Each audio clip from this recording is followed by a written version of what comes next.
Hello, everyone. Welcome to another life-changing episode of Madness Podcast.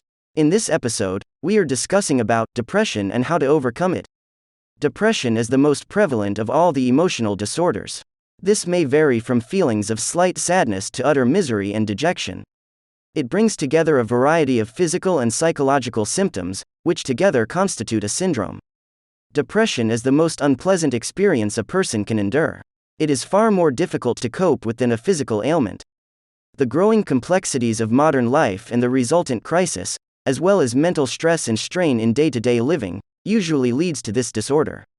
It also arises out of the monotony and drudgery of a daily routine, without any meaningful variation in urban life. Suicide is the major risk in extreme cases of depression. Symptoms: it is not always easy to diagnose depression clinically. The most striking symptoms of depression are feelings of acute sense of loss and inexplicable sadness, loss of energy and loss of interest. The patient usually feels tired and lacks interest in the world around him. Sleep disturbance is frequent. Usually the patient wakes up depressed at 4 or 5 in the morning and is unable to return to sleep. Other disturbed sleep patterns are difficulty in getting off to sleep on going to bed at night, nightmares and repeated waking from midnight onwards. The patient often suffers from guilt, oppressive feelings and self-absorption. Other symptoms of depression are loss of appetite, giddiness, itching, nausea, agitation, irritability, impotence or frigidity, constipation, aches and pains all over the body, lack of concentration and lack of power of decision. Some persons may lose interest in eating and suffer from rapid loss of weight, while others may resort to frequent eating and as a result gain in weight. Cases of severe depression may be characterized by low body temperature, low blood pressure, hot flushes and shivering. The external manifestations represent a cry for help from the tormented mind of the depressed persons. The severely depressed patient feels worthless and is finally convinced that he himself is responsible for his undoing and his present state of hopeless despair. Causes: depleted functioning of the adrenal glands is one of the main causes of mental depression. Irregular diet habits cause digestive problems and lead to the assimilation of fats. An excess of carbohydrates like cereals, white sugar, coffee, tea, chocolates and comparatively less quantities of vegetables and fruits in the diet may result in indigestion. Due to indigestion, gases are produced in the digestive tract, causing compression over the diaphragm in the region of the heart and lungs. This in turn reduces the supply of oxygen to the tissues, which raises the carbon dioxide level, causing general depression. The excessive and indiscriminate use of drugs also leads to faulty assimilation of vitamins and minerals by the body and ultimately causes depression. The use of aspirin leads to deficiencies of vitamin C, and antacids can cause deficiencies of calcium and vitamin B. Diabetes, low blood sugar, hypoglycemia, and weakness of the liver resulting from the use of refined or processed foods, fried foods and an excessive intake of fats may also lead to depression. The cure: the modern medical system treats depression with antidepressant drugs, which provide temporary relief but have harmful side effects and do not remove the causes or prevent its recurrence.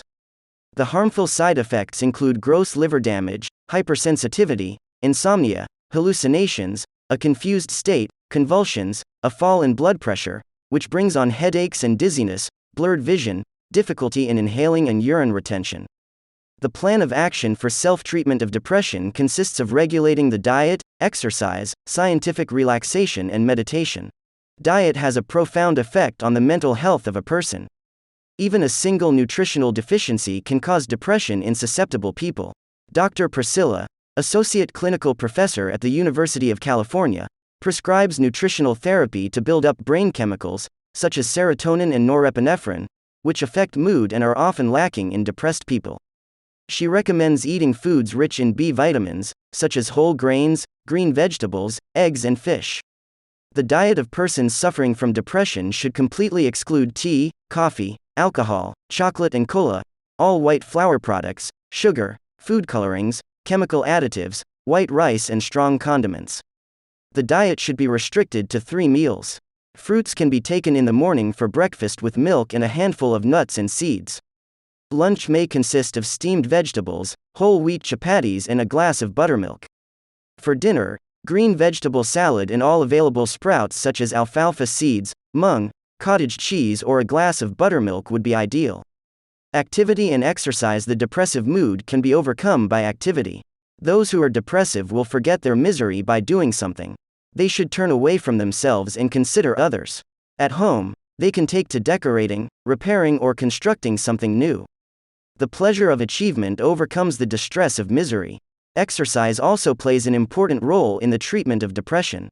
It not only keeps the body physically and mentally fit but also provides recreation and mental relaxation. It is Nature and #8217, best tranquilizer. According to Dr. Robert Brown, a clinical associate professor at the University of Virginia School of Medicine, exercise produces chemical and psychological changes that improves your mental health. It changes the levels of hormones in blood and may elevate your beta endorphins, mood-affecting brain chemicals. Exercise may also improve the function of the autonomic nervous system. Exercise also gives a feeling of accomplishment and thus reduces the sense of helplessness. Some form of active exercise must be undertaken each day at a regular hour. To be really useful, exercise should be taken in such a manner as to bring into action all the muscles of the body in a natural way. Walking is one such exercise. It is, however, so gentle in character that one must walk several kilometers in a brisk manner to constitute a fair amount of exercise. Yogic asanas such as Vakrasana, Bhujangasana, Shalabhasana, Halasana, Paschimottanasana, Sarvangasana, and Shavasana, and pranayamas like Kapalbhati, Anuloma Viloma, and Bhastrika are highly beneficial in the treatment of depression. Relaxation and meditation. The patient must gain control over his nervous system and channelize his mental and emotional activities into restful, harmonious vibrations. This can be achieved by ensuring sufficient rest and sleep under right conditions. He must also learn the art of scientific relaxation and meditation, which will go a long way in curing depression. Relaxation enables the muscles to work more efficiently and eliminates fatigue by promoting venous blood circulation throughout the body. The best method of relaxation is to practice Shavasana. Meditation involves training the mind to remain fixed on a certain external or internal location.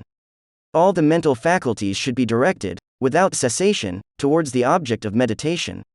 It can be achieved by constant practice. It will be advisable to meditate on God or Atman as one becomes imbued with the quality of the object on which one meditates. Meditation will help create an amount of balance in the nervous system.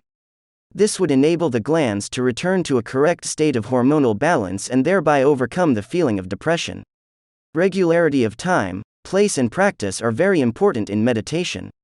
Regularity conditions the mind to slowing down its activities with a minimum delay. The most effective times are early dawn and dusk, when the atmosphere is serene and peaceful. A neutral immersion bath for 1 hour daily is also helpful in the treatment of depression. This bath is administered in a bathtub which should be properly fitted with hot and cold water connections. The patient should lie in the tub after filling it with water at a temperature ranging from 92°C to 98°F. The head should be kept cold with a cold compress. Thanks for watching the video. Hope you had fun listening to the podcast. Never forget to subscribe to keep listening to this kind of life-changing podcasts. You can inspire us to keep doing this kind of good work by giving a thumb up or a feedback about the video in comments. Have a good day.